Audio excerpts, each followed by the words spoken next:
If you guys think that Justin Gaethje is going to be Khabib Nurmagomedov's toughest test yet and actually has a pretty good shot at winning the fight, stay tuned because we're going to break it down right now.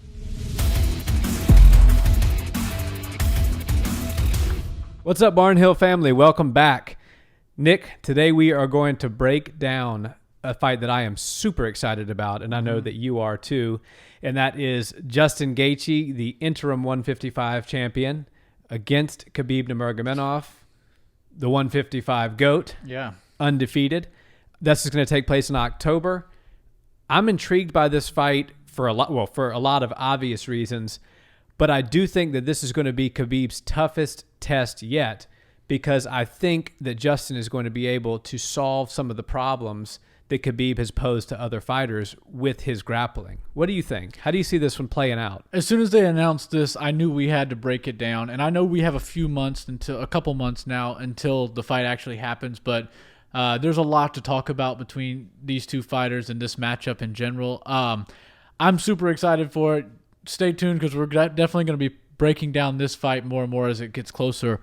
I think, without a doubt, if Justin Gaethje that showed up to fight Tony Ferguson shows up to fight Khabib, he will be the toughest competition Khabib has faced yet and could potentially ever face. You know, we don't know who that 30th fight is going to be, but that's who he said he wants to retire after 30. Anything can change. Justin Gaethje could probably spoil that party if he wins. Right. Then we're probably going to see Gaethje part 2. But that's looking too far into the future. Justin Gaethje has always been, I mean, his name is the highlight reel, right? So he's known for putting on amazing shows. He just so happens to be one of the toughest fighters and toughest competitors in sport, in the toughest division in the sport. And I think the reason he was winning some, losing some when he first got into the UFC was because he was just dead set on being an entertaining fighter and adding to his highlight reel. And now he's his coach came out and said it, and he's come out and said, I've become the most entertaining fighter, in the sport, arguably. Now I want to be a UFC champion. I really want that on my list of credentials and things that I've accomplished. And a guy like him that's as good as he is, that's now determined and not just going out to put on performances, but to win world titles, is a scary thought. And I think he has, Dustin Poirier said it best, he has the right skills and the right set of tools to be Khabib's toughest opponent. I agree 100%. And I think when you look back at Gaethje, when he came into the UFC, he almost painted himself into a corner and ended up hurting himself in a way. He said, I'm going to be the most exciting fighter. I have to put on these highlight reel knockouts. I have to put on these amazing shows. And all of that is what made him so popular and such a fan favorite. But it also, I think, in the back of his mind, and this is where he kind of became his own worst enemy, was he felt the need to do that in every fight. Fights that he was winning, where he just kind of gave up on the game plan and being technical and picking apart his opponent in an effort to try to be more exciting. I think he completely rectified that with the Tony Ferguson fight. And here's the deal. He's an incredible wrestler, one of the best wrestlers in MMA. And what do we know about Khabib? Khabib's strength is his wrestling. He's also Gaethje has an incredible, he's acquired incredible boxing skills throughout his career, and they've gotten so much better. And then what really came together for him in this last fight was a game plan that he believed in and he stuck to. And he dominated El Cucuy. And nobody... The boogeyman. No one thought that a fighter could get in there. People thought maybe Tony might get caught. He might get knocked out. He might be chinny because he's older and he's doing all this crazy training and everything. He gets hit. No. He was outclassed from beginning to end by a very smart fighter who stuck to his game plan. And here's the thing that people need to realize is, yes, Khabib is arguably the greatest quote-unquote MMA wrestler that's in the game today. But what does that really mean? What that really means is that Khabib is excellent at pushing you back to the cage and disguising his takedowns and using the cage to his advantage once he has you down, gaining wrist control, locking your legs, and going to town with the ground and pound. Gaethje knows that. His team knows that. And if you were to get Khabib Nurmagomedov versus Justin Gaethje NCAA Olympic rule set wrestling in a singlet on the floor with no cage, Justin Gaethje wins that all day.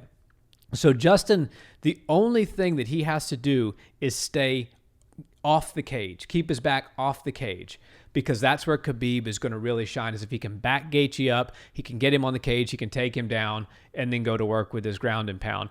I believe that if Gaethje can stay behind that great boxing that he had against Tony Ferguson and keep circling, make sure he doesn't get his back against the cage. If they do engage in grappling exchanges, keep it as centric as possible.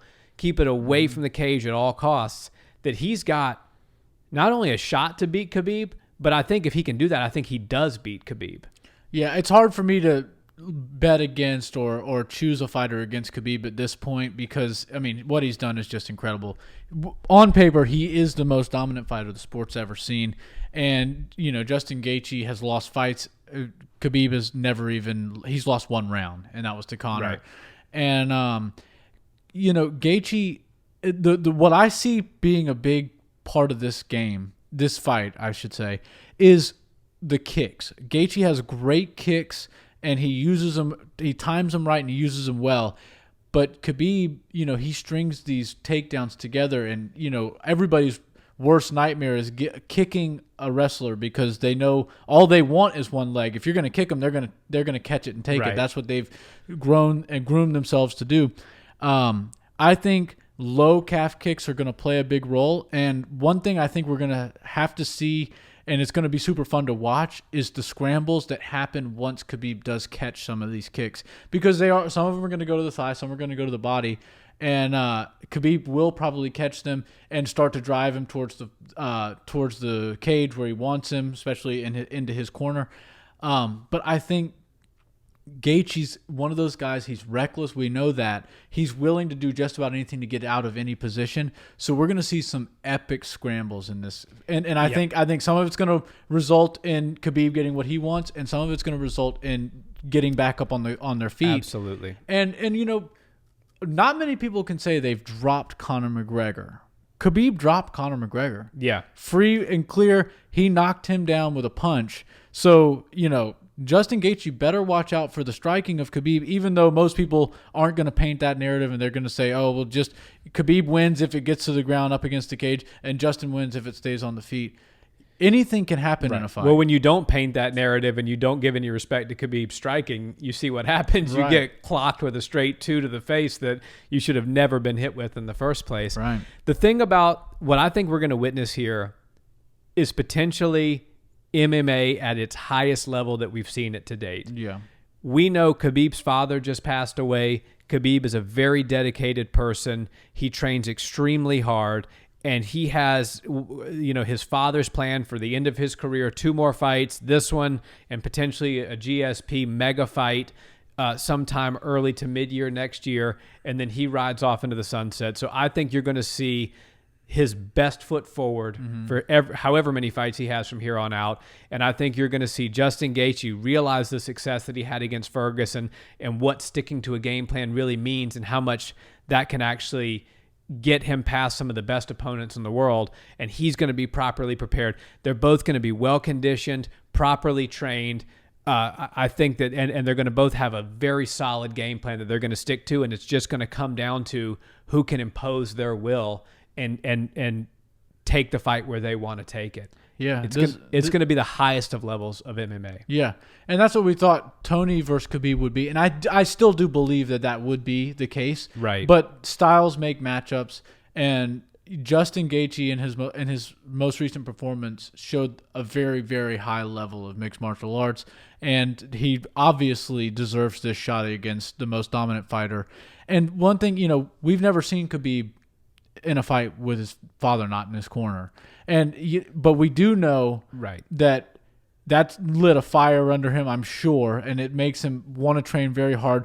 His discipline unmatched, his work ethic unmatched, and now he's got more purpose to fight than anything. Right. He wants to make his dad proud, even if he's not physically here on this earth anymore. And even those fights where he wasn't physically in the corner due to visa issues, I know what you were saying. He was, you know, his dad was the first one that he picked up the phone and called when he won the fight, even when he couldn't come to the States. And, like, to see him in Abu Dhabi when he competed against Poirier. His dad was such an integral part of his camp, of his team. You could even see the AKA coaches not take a step back, but almost give him the respect that he's due to train his son. So I think you're going to see a chip on Khabib's shoulder like we've never seen before.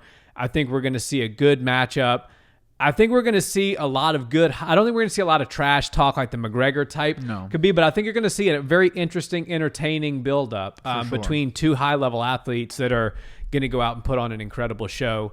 I know we'll make a prediction as we get closer. We're not going to do that today, but the only prediction or guarantee, I should say, is that this is going to be an incredible fight and an incredible demonstration of MMA at its highest level. For sure. And I believe they're both under the same management with Ali Abdelaziz. Yeah. And Kamaru Usman also is. And Kamaru has been training with Justin Gaethje. So I know some of the people in the MMA world have been talking about that, Chael being one of them. And, what their working friend relationship is like, because obviously Khabib and Kamaru are friends. Right. Justin and Kamaru, they're all friends. And now Justin has Kamaru, who is arguably one of the best people you could have in your corner, on your team, in your training camp. If you're fighting a pressure-heavy wrestler. Yeah, absolutely. So does he know some of the tricks and the trades that Khabib has, honed over the years? And is how much can he prepare Justin to win? And I can't help but think that obviously Khabib's got great training partners in AKA and over in Dagestan when he's over there to train for Justin. But I mean, it doesn't get better when you're training to fight Khabib than to have Kamaru Usman on the mats with you every day. Oh, couldn't agree more. Yeah. Couldn't agree more. This is going to be a very interesting fight. Guys, let us know in the comments. Do you think this is Khabib's toughest test yet? If not, let us know who you think was, and let us know how you think this fight is going to play out. We're going to be making a lot of content around this fight as it gets closer, because this is probably going to be the biggest fight of the year. So let us know. Let us know what else you'd like us to break down as far as aspects of this fight go, and we'll do our best to do that. Yeah. And as always, if you haven't yet, please like, comment, and subscribe. We're also available on Apple Podcasts, Spotify, wherever you listen to podcasts. So if you want the audio version, check us out there. And until next time, guys, have a great day. Yeah, have a good one, y'all. Oh, and I don't know if you guys saw this, but George St. Pierre looks kind of thin, kind of shredded in his most recent Instagram post. Go check that out. Ooh, a little nugget to leave them with. Bye, guys.